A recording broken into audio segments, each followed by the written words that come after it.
Hey everybody, Miss Melissa here, and today we are going to talk about backyard bird feeding.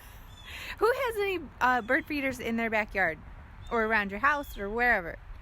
At your grandparents' house, anywhere?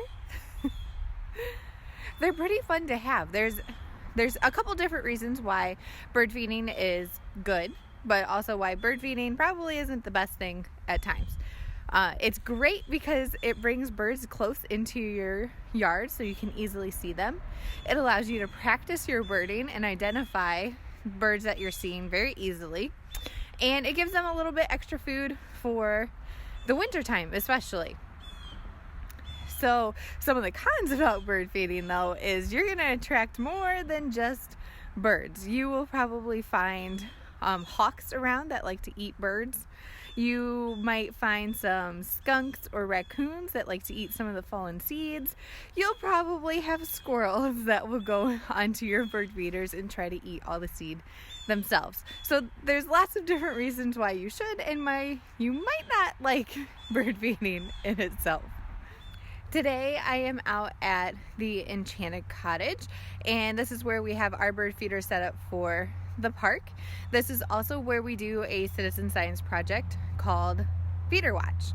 And what the naturalists do is every week we come out, and for 2 days, it can be 5 minutes, it can be 10 minutes, it can be an hour. We just watch the feeders and we see how many birds come to the feeder, and we see how many different types of birds come to the feeder, and we record all of that, and then we report it to the Citizen Science Project at the end of the year, and they're able to keep track of sometimes count numbers of what you're seeing, what the weather does, all that good stuff. So where you want to place your feeders, you want to try to be about 8 to 10 feet away from, like, I call them launch pads. So either if you have a balcony or maybe some tree limbs hanging over, you want to be about 8 to 10 feet away from that. And this helps to cut down on squirrels running up and jumping down onto your bird feeders. It also helps to keep the birds a little bit safer. You do want to create like a habitat for birds. So you want lots of brush and cover for them available, but your bird feeders should be more out in the open. You also want to space out your feeders a little bit. Right now we have 4 different types of feeders on one shepherd's hook, and we really should have 2 shepherd's hooks just to spread the feed out a little bit more, but our other shepherd hook broke. So different supplies that you're going to want for feeding is you need different types of feeders depending on what you want to attract to your yard. You need a shepherd's hook to hang them, or any kind of hook really. You need seed and maybe like a scoop or something like that, and a bird guide.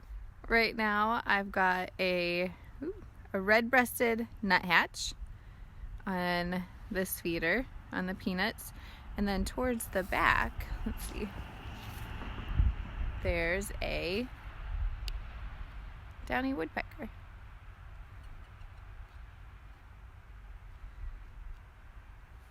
So this is what our feeder setup looks like. This tall black pole, that's the shepherd's hook, and you can buy extensions for the shepherd's hook to hang more on. Like I said, if you're able to and you can spread these out a little bit more, it helps to cut down on the fighting of some birds, especially if like a blue jay comes around. They're pretty aggressive and they'll kind of chase everybody else away. So that just gives everybody kind of a chance to get there. This black thing right here, this is called a baffle, and what that does is basically prevents raccoons, squirrels, whatever from climbing up the pole and grabbing onto your feed or even onto your birds. There are tons of different types of feeders, so it just kind of depends on what you want to feed, depends on what you're going to have. This one is a thistle feeder or a Niger feeder, so it has really tiny little holes because the seed is super tiny, and I'll show you the seed here in a little bit. This is a peanut feeder. You can put shelled or unshelled peanuts in here. Right now we have shelled peanuts. I like the ones in the shells too because it actually makes them work a little bit for their food, and it's kind of fun to watch. This is another type of cylinder feeder. This is for bigger feeds. So this right now has black oil sunflower seed in here. This is one of my favorite seeds to feed, especially if you don't have a lot of feeders. This is one of the best ones that is going to probably attract most birds that you're gonna see. You can also get safflower seed.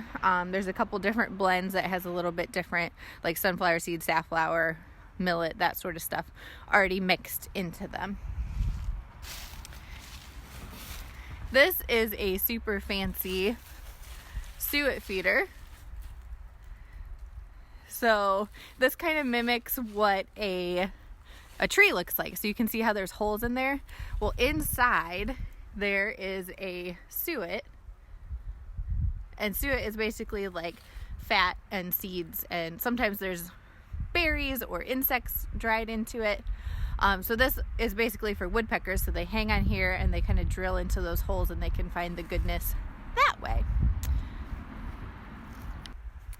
I did forget to mention that all of our feeders were donated to us by Wild Birds Unlimited. If you're in the Sandusky area, they're on Route 250 and they're right by the mall.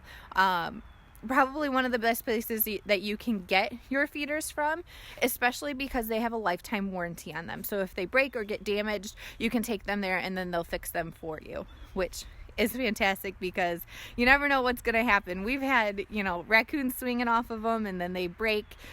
Storms come through and they fall over and they break. So definitely a great place to go get your feeders and your bird seed. And also if you want lots of good information from about how to backyard bird feed and what would be best for you, that's the best place to go. That's where I learned everything that I know about bird feeding. This is a more traditional suet feeder. So this has a suet cake in it. You can buy these or you can make them yourself, which they're pretty easy to make, and if you make a big batch of them, they're really easy. This is a double feeder, so I could put 2 suet cakes in there. I only put 1 in today. One other thing about bird feeding that you want to remember is you want to try to keep your feeders as full as possible at all times. So even if they're only half full, go out and fill them up.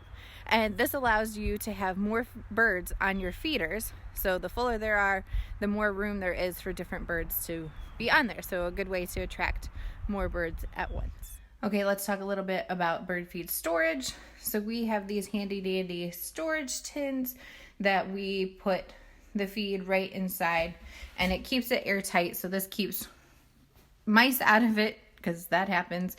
It also keeps other bugs out of it. Sometimes you can get like moth larvae in here and it gets kind of gross after a while. It also keeps it dry in case you keep them outside. So definitely a good thing to get some kind of bin storage container, because storing them in closed bags is fine, but once you open these bags, then you start to have a little bit of a problem. This is that thistle or Niger seed that I was talking about. This you'll attract like goldfinches, things like that. They love this stuff. One thing to be careful about with Niger seed is it does dry out pretty quickly. So if you start to see that birds aren't eating from your feeders, it could be, especially if it's Niger, it could be because the seed has gone bad. So dump it out and start over. This is black oil sunflower seed. Like I said, lots and lots of different birds will eat this. Cardinals, blue jays, nuthatches, pretty much anything that you see coming to your feeder, they're gonna at least taste this kind of stuff. Tufted titmice like it, that sort of thing. You want black oil sunflower seeds, not striped sunflower seed. There are some other different types of feeders. There's one called a hopper feeder that kind of looks like a house. Those are fantastic. If you just want one feeder, that's a good one to put that blend of seed into. I really like Choice Blend. It's probably one of my favorite blends to feed. And then you just have to buy one type and that's it. There's also ground hoppers, which are basically like a flat tray. And so if you have seed on the ground, you're going to get more of your ground birds rather than birds that are looking for food on the wing or up higher. It just kind of depends on what you're doing and what you're going to get. You also get a lot more squirrels with those because easy access for them. I love to watch squirrels, so I don't mind if squirrels come to feeders at all. Okay, that's all I can think of for bird feeding right now. If you guys have any questions, please let me know. If you have a favorite type of birdseed that you feed, let me know, and we'll see you all next time.